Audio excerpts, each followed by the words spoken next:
Prologue, Whispers of the Old Ones. Long before roads cut through the canyons and before satellites lit up the night sky, there were stories of beings that walked the earth long before humans, beings who could become the wind, the wolf, the owl, beings who could wear the skins of others. Among the Daine people, they are called Yi-Nautlushi. With it, he goes on all fours. Outsiders know them simply as skinwalkers. They are said to be witches, corrupted medicine men who betrayed the ways of healing and turned to dark magic. Under the moonlight, they can take the form of any animal or even mimic the voices of loved ones. They live on the edges of civilization, in the deep forests and deserts where few dare to wander. Most think of these tales as old myths meant to scare children. But what if they're not myths at all? Chapter 1. The Beginning of the Hunt. My name is Daniel Reyes. I'm a documentary filmmaker. I never believed in any of this until last year. It started as a passion project, a series about Native American folklore and the ways these legends shaped local culture. I wanted to tell real stories, show real people. But something else found me. I drove up to a small town called Pine Hollow, hidden in the northern Arizona mountains. It was quiet, almost too quiet. Locals avoided eye contact when I asked about skinwalkers. One old woman spat on the ground when I mentioned the word. I stayed in a small cabin at the edge of the woods. My plan was to film interviews during the day and explore the forest at night for atmospheric shots. On my first night there, I set up a camera facing the tree line. Around 2 a.m., I heard soft crying coming from the woods. A woman's voice. "Help me, please. I'm lost." I froze. The voice sounded close, too close. But when I checked the camera feed, there was nothing. Just trees swaying in the wind.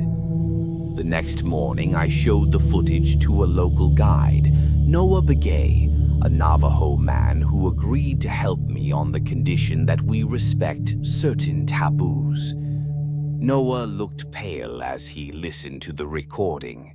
"That's not a woman," he said flatly. "That's how they lure you out." He told me skinwalkers often imitate voices to draw you away from safety, deeper into the trees.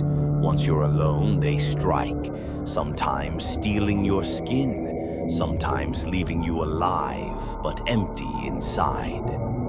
I laughed nervously, but deep down I felt something shift. That night, Noah insisted we place protective ash and cedar around the cabin. Around midnight, we heard footsteps outside, heavy, deliberate. Then a knock on the door. "Daniel, it's me. Please open up," the voice said. It was my own voice. My blood turned to ice. Noah grabbed my arm and shook his head violently. We stayed silent as the voice circled the cabin, tapping on the windows. Finally, it faded into the woods. At dawn, we found deep claw marks on the porch and a pile of animal bones arranged in a strange symbol. I wanted to leave, but Noah insisted that if we ran, it would follow us. "We have to finish this," he said, "or it'll never stop." And so began the hunt, or perhaps the chase. Chapter 2. Into the pines. We left at dawn. Noah said we needed to move before they were fully awake. The air felt heavy as if the forest itself was holding its breath. I carried my camera, a small backpack, and a recorder. Noah carried sage, cedar ash, and a long hunting knife wrapped in red cloth. We followed a narrow game trail, barely wide enough for a person. Around us, the trees were so dense they swallowed the morning light. After 2 hours, we found the first sign. A deer, gutted and hanging from a tree branch, its organs arranged in a spiral on the ground. The smell was unbearable, but what shocked me more was how clean the cuts were, almost surgical. Noah whispered a prayer, sprinkling ash in a circle around the remains. "They mark territory," he explained. "This is a warning." We pressed on, deeper into the pines. Around noon, we came upon an old hogan, half collapsed. Its wooden beams were covered in claw marks and strange symbols. Inside, we found more bones, charred black, and old, rotting furs. Noah went pale. "This is where it stays during the day," he said. "We should leave now." But I insisted we record. I needed proof. I filmed the walls, the bones, the symbols. The camera's battery drained faster than normal, and my recorder kept glitching, spitting out garbled static. That night, we set up camp nearby, against Noah's wishes. We built a small fire and sat close, listening. Around midnight, we heard it. "Daniel, hijo, ¿dónde estás?" My mother's voice, speaking perfect Spanish, calling me from the trees.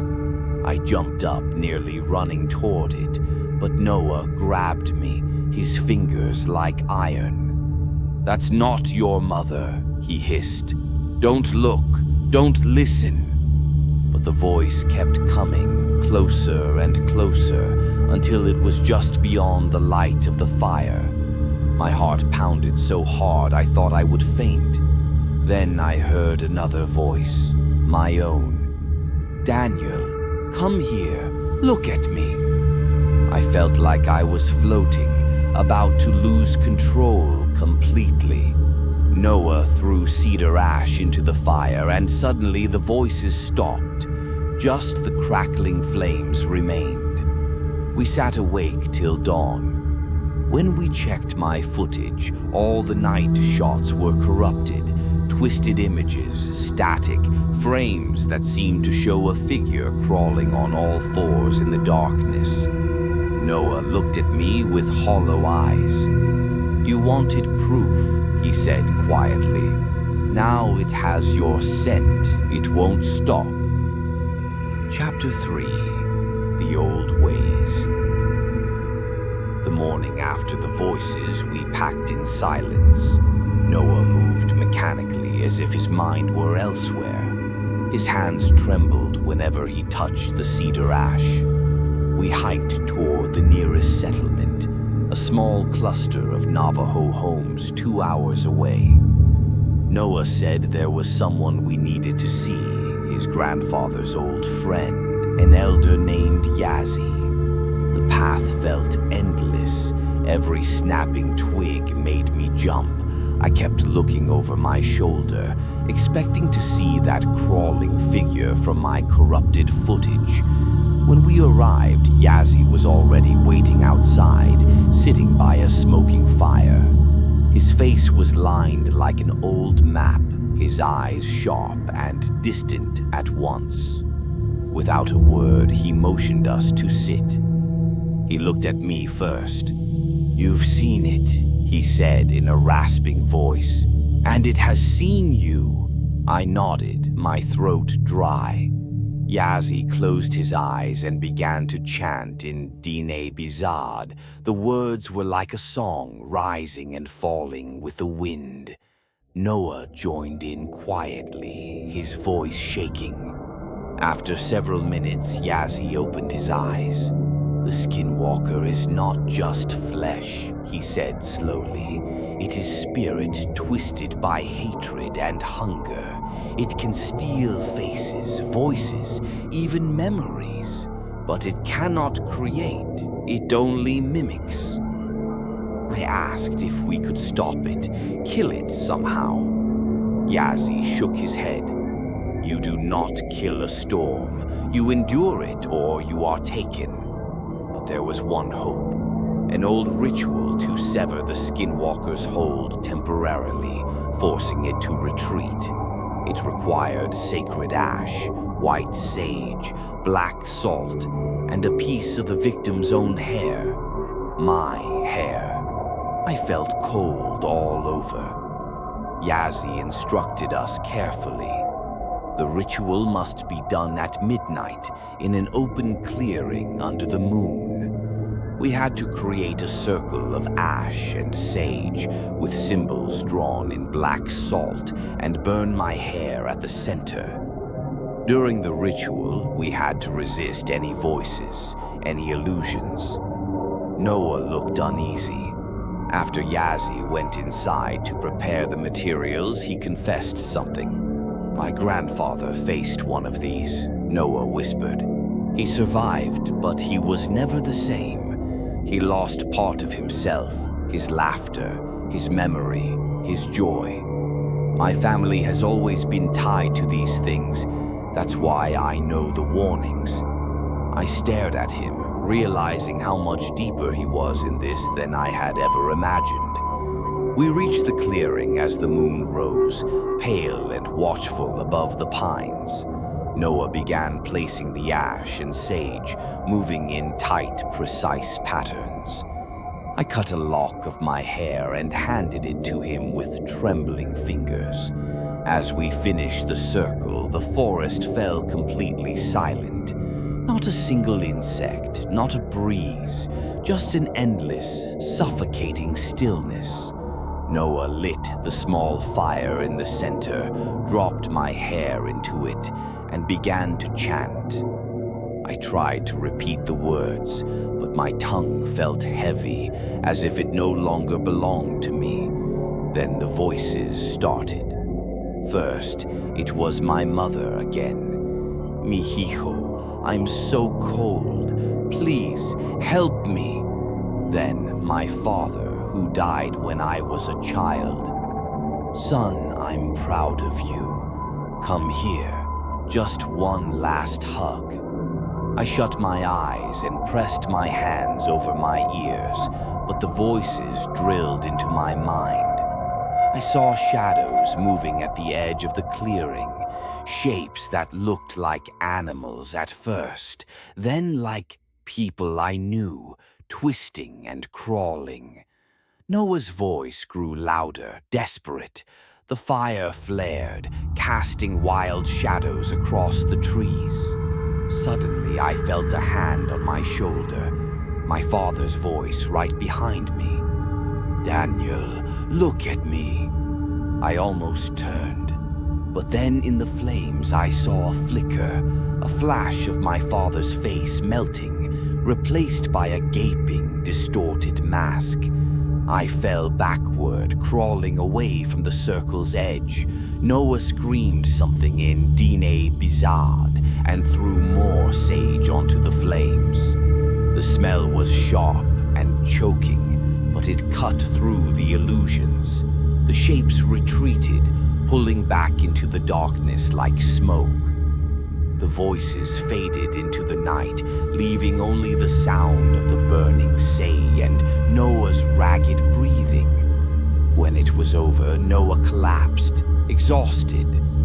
I knelt beside him, shaking. We did it, I whispered. But Noah shook his head weakly. It's not over, he gasped. We pushed it back, but it's still here.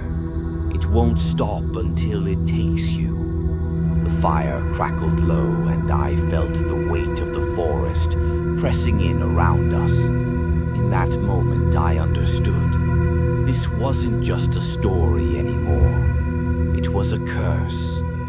But we had only just begun to fight it. Chapter 4: The Confrontation. After the failed ritual, we knew we had only one option left: face it directly. Noah insisted we move deeper into the forest, to a place where the earth was thin, a place of old power. He said it might give us a chance to sever the Skinwalker's connection to me permanently. We hiked all day, carrying only essentials: ash, sage, black salt, and my camera. Noah said the camera would help me anchor to reality. If I kept filming, I might resist the illusions. By dusk, we reached a wide clearing surrounded by ancient pines, their trunks twisted as if in pain. The air felt wrong, heavy with the smell of iron and decay. We prepared a large protective circle, layering ash and salt thickly. Noah drew complex symbols around its edge, whispering prayers I couldn't understand. Night fell fast. We lit a central fire and waited. Then we heard it. Footsteps, slow, deliberate, branches cracking. The forest seemed to inhale, every sound vanishing except for the crunch of leaves. From the shadows, a shape emerged. At first, it looked like a tall man in tattered clothes. Then it shifted, limbs bending the wrong way, joints popping, skin sliding like wet cloth. Its head twisted, becoming a deer skull, then a human face. Mine. Daniel, it croaked in my voice. Why are you hiding? I nearly broke. My hands trembled so violently I almost dropped the camera. The creature lunged forward, hitting the barrier of ash and salt. It screamed, a sound like metal tearing mixed with an infant's cry. The ground trembled. Noah began chanting louder, throwing more sage into the fire. The flames roared higher, lighting up the Skinwalker's true form, a grotesque patchwork of fur, muscle, and faces, as if dozens of people and animals had been sewn together. Its eyes glowed, empty and endless. It started to circle us, its claws scraping the earth. Voices rose from it. My mother, my father, my childhood friends, all begging me to step outside the circle. My head pounded. My vision blurred. I felt my feet move on their own, stepping toward the edge. Noah grabbed me, yelling words I didn't understand. The creature screamed again, spitting dark, foul-smelling liquid toward us. Sparks flew as it hit the protective line, burning holes into the salt. Suddenly, Noah pushed me down and stepped forward, chanting with every ounce of strength he had left. The creature reared back and lunged. There was a blinding flash. I heard Noah scream, a raw, terrible sound that split the night. When my vision cleared, Noah was on his knees, his face pale and eyes unfocused. The Skinwalker was gone. The forest fell silent again. I crawled to Noah, shaking him. "You did it," I said, my voice breaking. "We're alive." But Noah only looked at me, tears in his eyes. "I gave it part of me," he whispered. "That was the only way to force it back." He collapsed in my arms as the fire smoldered to embers. Chapter 5: The Aftermath. I carried Noah out of the forest at sunrise. He was barely conscious, mumbling fragments of prayers and names I didn't recognize. We reached Yazi's settlement by midday. The elder tried to help, chanting and tending to Noah's wounds, but it was too late. Noah's eyes fluttered open one last time. "You have to finish it," he rasped. "Don't let it find another face. Don't let it in." Then he was gone. I stayed at Yazzy's for 3 days, numb. The elder burned Noah's belongings in a sacred fire. He offered to perform a cleansing ritual for me, but I refused. My mind was shattered.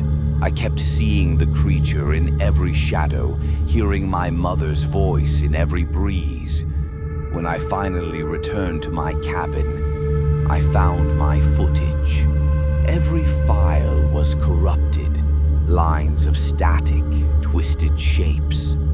Only one frame was clear.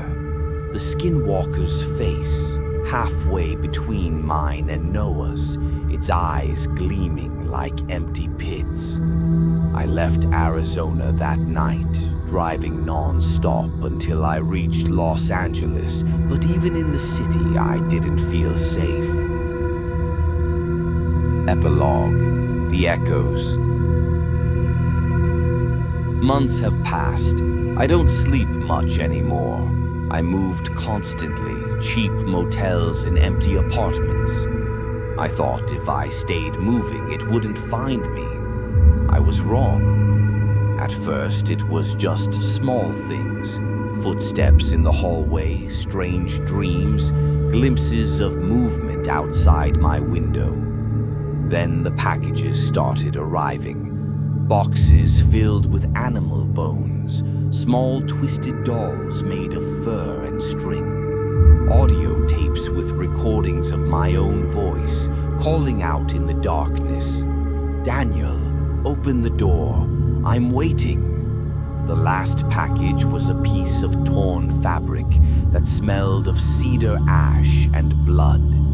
Now I hear it every night, knocking on the door.